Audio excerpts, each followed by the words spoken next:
네, 안녕하세요. 바라온교회 박동성 목사입니다. 매일 성경 한 주간 미리 보기 11월 6일 월요일부터 시작되는 11월 둘째 주일 말씀 함께 살펴보겠습니다.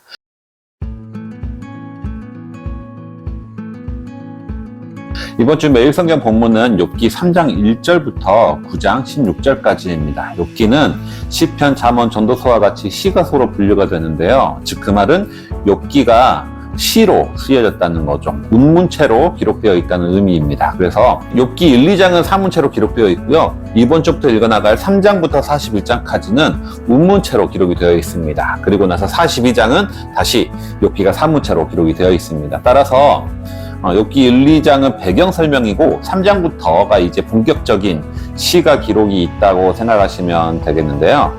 한 주간의 본문들 큰 틀로 살펴보면 3장은 이제 욥기가 자신의 생일을 저주하게 되고요. 4, 5장은 욥기의 세 친구 중에 첫 번째 엘리바스가 발언을 합니다. 그리고 6, 7장은 엘리바스에 대한 욥의 대답, 그리고 8장은 이제 빌닷이 발언을 하고요. 9장은 빌닷의 말에 대한 또 욥의 대답, 이렇게 기록되어 있습니다. 그럼 먼저 욥기 3장입니다. 1, 2장에서 욥은 고난 속에서도 아주 신실한 태도를 보였는데요. 이제 3장부터는 욥의 속마음이 드러나기 시작합니다. 극심한 고통이 계속되니까 급기야 욥은 입을 열어서 이제 자신의 생일을 저주하게 되는 거죠. 여기서 우리는 2장의 욥과 3장의 욥을 어떻게 바라볼 것인가 하는 고민들이 생겨납니다. 하나님 앞에서 신실한 신앙을 잘 지켜온 욥이 고통과 고난 앞에서 무너져 버린 것으로 이해할 것인가, 아니면 경건의 모양에만 힘쓰던 욥이 모든 가식을 벗어버리고 내면의 진실이 비로소 드러난 것으로 볼 것인가. 이 3장의 욥을 어떻게 해석하느냐에 따라 묵상의 방향이 바뀌게 될 거라 생각이 됩니다. 어쨌거나 하나님은 욥의 이러한 모습을 정죄하지는 않으십니다. 욥의 세 친구는 처음에는 욥이 당하는 극심한 고난 앞에서 아무 말도 하지 않고 7일 동안 그저 옆에서 있어줬습니다. 그런데 3장에서 급기야 욥이 자신의 생일을 저주하기 시작하자 이젠 새 친구도 입을 열기 시작하는 거죠. 그 중에 첫 번째 친구는 엘리바스입니다. 아마 엘리바스는 욥의 친구들 중에 가장 지혜롭고 가장 나이가 많은 사람이라고 여겨집니다. 욥기 4, 5장은 엘리바스의 말이 기록되어 있는데요. 엘리바스는 철저하게 인과응보 교리에 입각해서 충고합니다. 즉 모든 고난의 원인에는 죄가 있다는 것이죠. 엘리바스는 대명제를 말합니다. 그것은 죄 없이는 망하지 않는다라는 것이죠. 그리고 욥에게 두 가지 충고를 하는데, 첫 번째는 하나님께 돌아가라. 지금 너가 하나님을 떠났기 때문에 이런 고통을 당하는 거다. 하나님께 돌아가라. 둘째는 하나님의 징계가 복되다. 그러니까 그분의 훈계를 거절하지 말라라는 것입니다. 이러한 엘리바스의 말은 우리가 고난에 대한 설교를 들을 때 늘 듣는 말입니다. 그리고 신앙의 사람들이 서로 권면할 때 주로 쓰는 말이기도 하죠. 저는 일반적인 대중들을 상대로 할 때는 충분히 할 수 있는 말이라고 생각이 됩니다. 문제는 아무리 일반적으로 옳은 말이라 할지라도 언제나 예외는 있다는 거죠. 우리는 엘리바스의 발언을 통해서 배울 점들이 있는 거죠. 첫 번째는 일반적으로 옳다고 여겨지는 도덕적 원리나 교리들이 모든 상황에 맞는 것은 아니라는 겁니다. 둘째는 엘리바스는 자신의 생각을 뒷받침할 때 자신의 경험을 토대로 이야기하거든요. 내가 경험한 바로는 그렇다.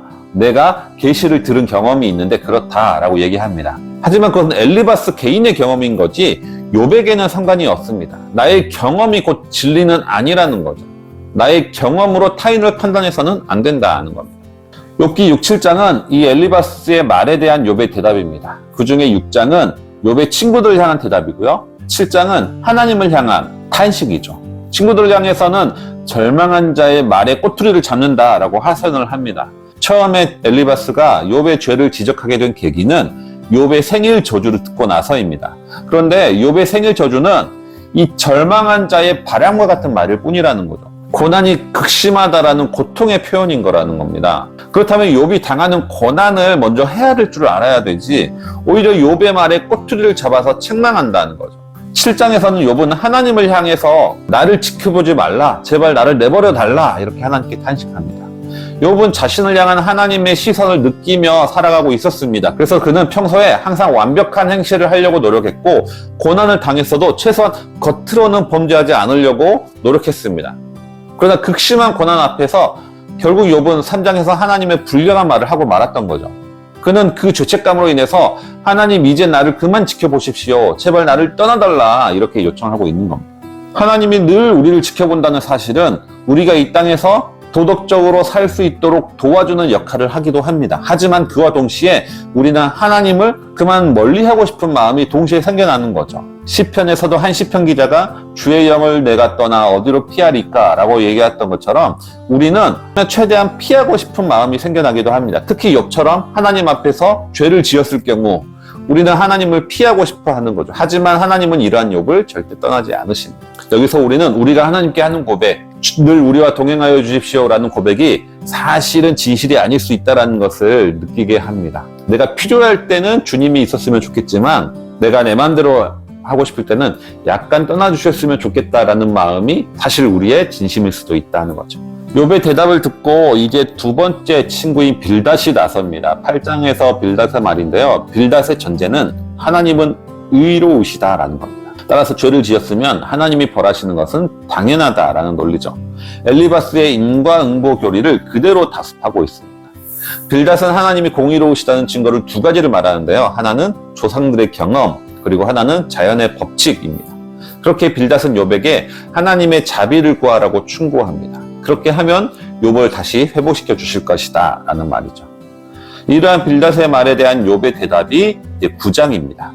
욥은 일단 하나님이 의로우시다라는 것 인정합니다. 그리고 욥은 우리와 하나님은 질적 차이가 있는 분이시기 때문에 의로우신 하나님 앞에서 욥은 죄인일 수밖에 없다라는 것을 인정합니다.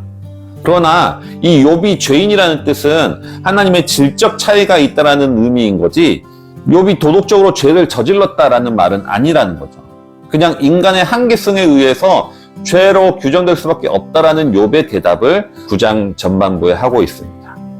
그리고 9장 17절 이하는 이제 다음 주 본문이 되는 거죠. 욥기는 사실 매일 묵상하기가 쉽지 않은 것 같습니다. 서로 다른 친구들의 발언과 욥의 대답이지만 결국 어쩌면 같은 말의 반복처럼 느껴지기도 하는 거죠. 다른 분들과 논쟁하는 걸 좋아하는 분들은 이 욥을 상당히 재미있게 읽을 수도 있겠지만 그냥 말장난처럼 느껴지는 분들에게는 아마 읽기가 쉽지 않을 것 같습니다. 이 욥의 세 친구들의 말을 들어보면 사실은 욥을 정죄하는 것이 목적이 아니라 욥의 고난의 원인을 밝혀주고 어떻게든 욥이 하나님과의 관계를 회복시켜주고자 하는 마음이 느껴집니다. 다만 그들의 시각이 인과응보 교리에 사로잡혀 있다 보니까 욥을 온전히 이해하지 못하고 오히려 돕고자 하는 말이 더 욥에게 상처가 되고 마는 거죠. 이를 통해서 우리는 편협한 시각이 얼마나 위험한지를 다시 한번 깨닫게 됩니다. 의도가 아무리 좋다 할지라도 내 시각이 협소하다면 내가 뱉는 말이 오히려 상대방에게 상처로 다가갈 수 있다는 거죠. 하나님은 우리의 생각의 한계를 항상 뛰어넘으시는 분이심을 우리는 다시 한번 깨닫게 됩니다. 그렇기 때문에 우리는 욥기의 말씀을 묵상할수록 기존에 내가 가지고 있는 신학, 내 지식, 내 교리를 고집하는 것이 아니라 늘 겸손하게 새로운 진리를 내면으로 맞아들이는 것이 필요하구나라는 것을 깨닫게 되는 거죠. 이런 말씀 묵상을 통해서 다시 한번 이러한 깨달음을 얻으시는 모든 성도님들 되시기 바랍니다.